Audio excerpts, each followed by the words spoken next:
तो मेरे प्यारे भाइयों बहनों, आप सबको जय मसीह की। और अभी मैं रजनी आपके बीच में हूँ कि हम आज सीखेंगे कि हमें प्रार्थना किस रीति से करना चाहिए। जब हम मसीह में आते हैं तो संसार की रीति हम दूसरा रीति से प्रार्थना करते हैं। वो प्रार्थना अलग ही है जो मुंह बंद रहता है और हम उनसे मांगते हैं। और मसीह में आने के बाद हमारी प्रार्थना, हमारे सोच और हमारे विचार जो है मुंह से निकलता है, जिससे हम बात करते हैं। जैसे हम अपने माता पिता से बात करते हैं तो उनसे हम मुंह खोल करके मांगते हैं कि पिता पापा जी मुझे ये चाहिए, मम्मी मुझे ये चाहिए। वैसे ही हम परमेश्वर से प्रार्थना करते हैं। तो हमारी प्रार्थना किस रीति से होना चाहिए, आइए हम सीखते हैं। तो हम मत्ती की अध्याय भी पढ़ रहे हैं।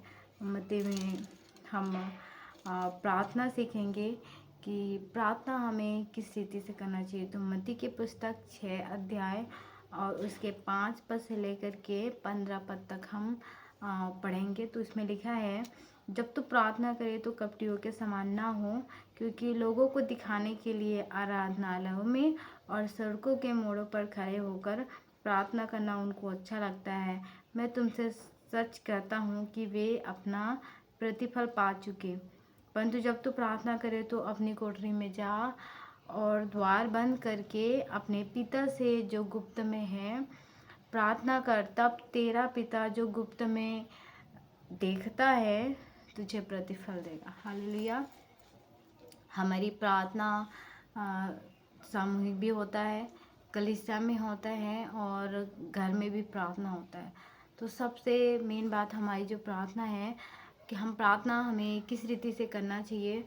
तो पहले तो हम अपने घर में जाएं और हम दरवाज़ा बंद करें, घुटनों में आकर के हम परमेश्वर से प्रार्थना करें। हो सके आप क्या समस्या में मुझे नहीं पता, मगर अगर घुटनों में आने में आपको कोई प्रॉब्लम नहीं है तो आप घुटने में बैठिए और अपने दिल की सारी बातें परमेश्वर से बोलिए। प्रार्थना करना हम नहीं सीख सकते बिना पवित्र आत्मा के सिखाए। तो प्रार्थना के लिए हमेशा पवित्र आत्मा से बोले कि हे पवित्र आत्मा, मुझे प्रार्थना करना सीखा। परमेश्वर हमें सहायक दे के रखे और जब हम उससे सहायता मांगते हैं तभी वो देता है। हम मांगेंगे नहीं तो कैसे मिलेगा। तो आप प्रार्थना करें, प्रार्थना में परमेश्वर से मांगे मुझे अगुवाई कर, मैं क्या कहूँ। और देखिए कोई भी इसमें तंत्र मंत्र करने की कोई अन्य भाषा नहीं है। आप जो भाषा में जानते हैं वही भाषा में आप परमेश्वर से प्रार्थना करें पूरे मन से। कोई दिखावा नहीं, किसी को दिखाने के लिए नहीं।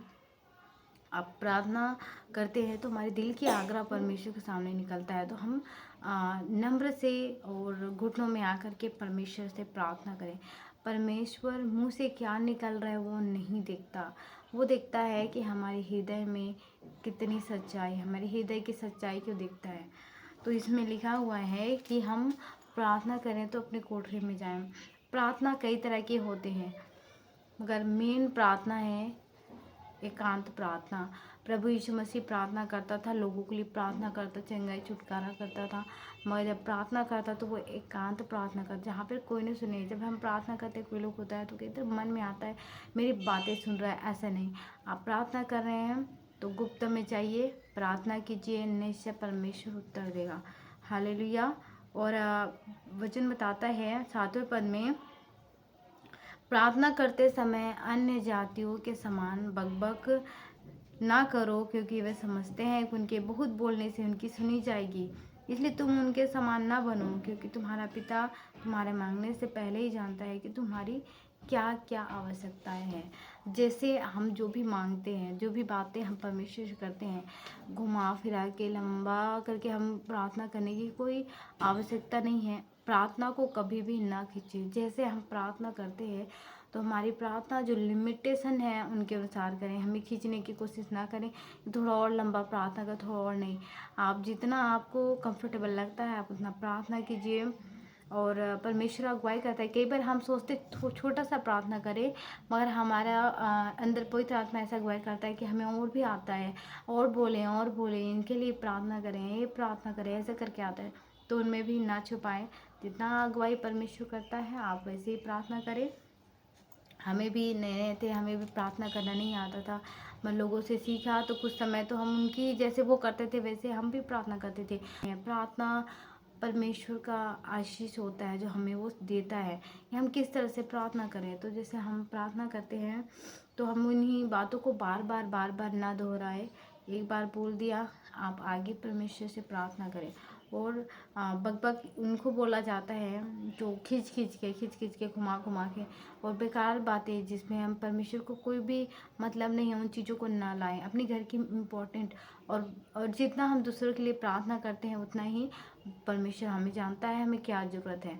जैसे हमें परेशानी में है, हमें चंगाई चाहिए, छुटकारा चाहिए, तो हम परमेश्वर से ही प्रार्थनाओं के द्वारा हम अपने जीवन की हर एक समस्या से विजय पा सकते हैं। प्रार्थना हमारे जीवन का भोजन है जो हमें सामर्थ्य देते हैं, वचन और प्रार्थना। तो प्रार्थना इस रीति से करें, अपने दिल की बातों को परमेश्वर के सामने रखें और प्रार्थना करें। आगे लिखा है कि प्रभु यीशु मसीह किस तरह से प्रार्थना करता था। उनकी प्रार्थना में क्या था, अतः तुम इस रीति से प्रार्थना किया करो, हे हमारे पिता तो जो स्वर्ग में है, तेरा नाम पवित्र माना जाए। हालेलुया। तो पहले हम परमेश्वर की प्रार्थना से पहले हम धन्यवाद के साथ प्रार्थना शुरू करें। धन्यवाद पिता, धन्यवाद आपने आज के दिन संभाला, आप महान हैं, आप सर्वशक्तिमान हैं, आप हमारे जीवन में प्रतिदिन नया भोर दिखाते, नई सुबह दिखाते हैं, उसके लिए धन्यवाद करें। और प्रार्थना में उनके नाम को पवित्र और महान ही महानता ही करना है। हालेलुया। बस प्रार्थना परमेश्वर महान है, पवित्र है, मगर हम अपने मुंह से जब ऐसे अंगीकार करते हैं तो हमारे अंदर शुद्ध मन और शुद्ध हृदय उत्पन्न करता है जब हम इस रीति से प्रार्थना करते हैं। 10वां पद में है, तेरा राज्य आए, तेरी इच्छा जैसे स्वर्ग में पूरी होती है वैसे ही पृथ्वी पर भी हो। परमेश्वर की इच्छा है कि संसार हर एक जाति हर एक भाषा के लोग उनके नाम को जाने। और जैसे उनकी इच्छा क्या है कि हर एक लोग पाप से फिरे और स्वर्ग के राज्य में जाए, मतलब नरक से फिर करके सभी स्वर्ग की ओर जाए। पिता की यही इच्छा है। तो उनकी इच्छा के द्वारा हम धन्यवाद करें, परमेश्वर की बड़ाई प्रशंसा करें जितना कर सकते हैं। उनके बाद में उनकी इस देश के लिए, इस दुनिया के लिए प्रार्थना करें। जितने लोग हैं आपके नाम को जाने, कोई भी जाने बगैर नाश ना हो। प्रार्थना करें। उनकी इच्छा जो है आप जानते हैं कि उनकी इच्छा यही है, हर एक पापी परमेश्वर के राज्य में आए, कोई भी नाश ना हो, कोई भी नरक न जाए। और आगे हम पढ़ते हैं, हमारे दिन भर की रोटी आज हमें दे। आपकी जो आवश्यकता है आप उनको मांगे परमेश्वर के सामने।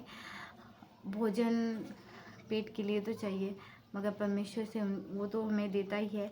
हालेलुया। कभी भी मसीह को जानने वाले भूखे पेट नहीं सोएंगे। जो विश्वास में स्थिर रहते हैं उनको पिता कोई ना कोई रीति से, कोई ना कोई योजना बना के उन्हें देता है। आप देखे होंगे सारी सृष्टि में मसीह लोग कभी भीख नहीं मांगते, क्योंकि परमेश्वर उनकी कमी घटी को जानता है, उन्हें पता है मेरे बच्चों को क्या चाहिए, वो देता है। तो हम आगे इसमें लिखा है 12वें पद में, और जिस प्रकार हमने अपने अपराधियों को क्षमा किया वैसे ही तू भी हमारे अपराधों को क्षमा कर। उनके बाद आते हैं पश्चाताप। एक टॉपिक पश्चाताप का प्रार्थना लेके जरूर आएंगे, मगर इसमें प्रार्थना के दौरान आप क्षमा मांगे और क्षमा करें। याद करें क्या बात, कोई बात आपके किसी ने दिल दुखाया हो, किसी ने बुरा भला कहा हो, तो माफ़ करना बड़ा कठिन है। मगर परमेश्वर कहता है अगर हम दूसरों को माफ़ करते हैं ना तो वो हमारे अपराध क्षमा करते हैं। तो आप माफ़ कर दीजिए और अपने जीवन में भी क्षमा पाइए और उस तरह माफ़ करें और परमेश्वर से कहें कि प्रभु मेरे भी अपराध क्षमा कर। पश्चाताप की प्रार्थना। और उसके बाद में 13 पद में है, और हमें परीक्षा में ना ला परंतु बुराई से बचा। और कभी भी जीवन में परमेश्वर बोले कि पिता परीक्षा मेरे जीवन में ना आए। तो परीक्षा आता है पिता तो आपकी मर्जी से आए। जैसे हम कोई भी समस्या में पड़ जाते हैं तो उनमें हर बार परमेश्वर की हाथ नहीं होता। देखो एक इंसान अपनी अभिलाषा में खींच करके परीक्षा में पड़ जाता है, मगर निकास परमेश्वर देता है। जीवन में कभी भी हम परीक्षा में पढ़ते हैं तो हम अपनी गलतियों के कारण पढ़ते हैं। हम अय्यूब नहीं है जो धर्मी होने के कारण परीक्षा में पढ़ते हैं। कुछ न कुछ हमसे गलतियाँ हो जाती जिनके कारण हम थोड़ा परेशानी में पड़ जाते हैं, मगर वो भी अच्छा है। जब उसकी छड़ी और लाठी पे पड़ता है तो जो चंगाई और जो प्यार उनकी महसूस होता है वो सबसे अलग रीति से है। जिनका एहसास उन्हीं को पता है जो उनकी छड़ी जिनको उनकी पड़ती है। तो आपने प्रार्थना करना सीख गया होगा कि प्रार्थना है क्या चीज़, प्रार्थना कैसे करना है। और भी अगर आपको प्रार्थना करना नहीं आता तो हम प्रार्थना करना भी आपको सिखाएंगे। आप कमेंट ज़रूर कीजिए कि आपको कौन से टॉपिक में चाहिए, आपको क्या चीज़ नहीं पता आपको, आप कमेंट कीजिए। उनके थ्रू हम वीडियो बनाएंगे, कई बार लाइव आकर के हम प्रार्थना करेंगे। तो मेरे प्यारे भाइयों बहनों, आशा है कि आपने प्रार्थना करना सीखा होगा। मैं प्रार्थना करूंगी और कोई भी प्रार्थना विषय है तो आप कमेंट में ज़रूर प्रार्थना विषय भेजिए, हम प्रार्थना करेंगे। और जितना मुझे लगता है मैंने सिखा सकती हूँ उतना मैंने सिखाया। मैं कोई प्रीचर नहीं हूँ, मैं कोई पास्टर नहीं हूँ, मैं एक प्रभु की छोटी सी दासी हूँ। और मैं यही चाहती हूँ कि जो नए नए लोग हैं, जो प्रार्थना आता नहीं है, जिनके कारण वो परमेश्वर से कनेक्ट नहीं हो पाते, तो बस यही कोशिश है कि आप प्रार्थना में बने। कोई किसी को कुछ नहीं सिखा सकता। आपका हृदय जितना शुद्ध और पवित्र होते जाएगा, जो भी आप जीवन के पिछले चीज़ों को छोड़ते जाएंगे, वैसे ही परमेश्वर आपको बढ़ाता जाएगा, आशीष देता जाएगा, ब्लेसिंग करता जाएगा। तो प्रार्थना पवित्र आत्मा सिखाता है। याद रखिए, पवित्र आत्मा के साथ दोस्ती बनाएं और उनसे अगुवाई मांगे, परमेश्वर सहायक देता है। और कभी भी जीवन में अपनी बुद्धि अपनी समझ का सहारा ना लें। बेहतर कई प्रार्थना करना भी आ जाता है, मगर दिल से कोई भी आग्रह परमेश्वर से नहीं निकालता तो भी कोई फ़ायदा नहीं है। इसलिए दिल से बोलें, पूरे मन से बोलें। आपको जो भी भाषा आता है, जैसे भी आता है, आप प्रार्थना करें। प्रार्थना का कोई भी भाषा नहीं है, प्रार्थना का कोई भी समय नहीं है। आप हर समय प्रार्थना कर सकते हैं। केवल इतना लोगों को दिखाने के लिए जो लोग करते हैं, मैं किसी पर दोष नहीं लगाती, मेरी बातों को बुरा न माने। कई बार ऐसा होता है कि मुझे ये सब देख रहे हैं, मुझे कई लोगों के बीच में प्रार्थना करना है तो हम उनके सामने कुछ भी बोले जा रहे हैं, ऐसा नहीं। पवित्र आत्मा की अगुवाई के अनुसार ही प्रार्थना करें, कभी भी आपको लज्जित होना नहीं पड़ेगा। तो मैं भाई बहनों, जैसे आपने प्रार्थना कर लिया, सारे विषय आपने रख लिया, आपने जो भी प्रॉब्लम है, जो भी बातें हैं, आपने परमेश्वर की बड़ाई किया, धन्यवाद किया। सारे प्रार्थना करने के बाद में आपको लास्ट में प्रार्थना में कहना है कि ये प्रार्थना प्रभु यीशु मसीह के नाम से मांगता हूँ या मांगती हूँ, और लास्ट में आमीन कहना है। उसके बाद आपकी प्रार्थना क्लियर, आपका प्रार्थना पूरा हो गया। उसके बाद में आपकी प्रार्थना स्वर्ग जाएगा और वो प्रार्थना उत्तर के साथ में वापस आएगा। कभी कभी उत्तर आने में देरी होता है, हमारी किया हुआ प्रार्थना में कोई रुकावट हो जाते हैं। कई बार दर्शक लोग, जो दर्शन देखने वाले बताते हैं कि प्रार्थनाओं को कई बार शैतान रोक देता है। तो स्वर्ग मतलब मुझे नहीं पता उनके बारे में, तो कई बार प्रार्थना रुकावट हो जाता है, मगर उत्तर ज़रूर आता है। तो विश्वास में हमेशा बढ़ते जाए। परमेश्वर कभी भी किसी का बुरा नहीं चाहता। परमेश्वर भला परमेश्वर है। हमें कभी भी रोग में, आंसू में, दुख में देखने वाला परमेश्वर नहीं है। हर एक चीज़ हमारे जीवन में आता है। मसीह को जानने के बाद हमारे जीवन के लिए परमेश्वर भला ही करना चाहता है। कहते हैं कि हर बातें भलाई को उत्पन्न करता है, भलाई को पैदा करता है। तो जो भी होता है सिर्फ भलाई के लिए होता है।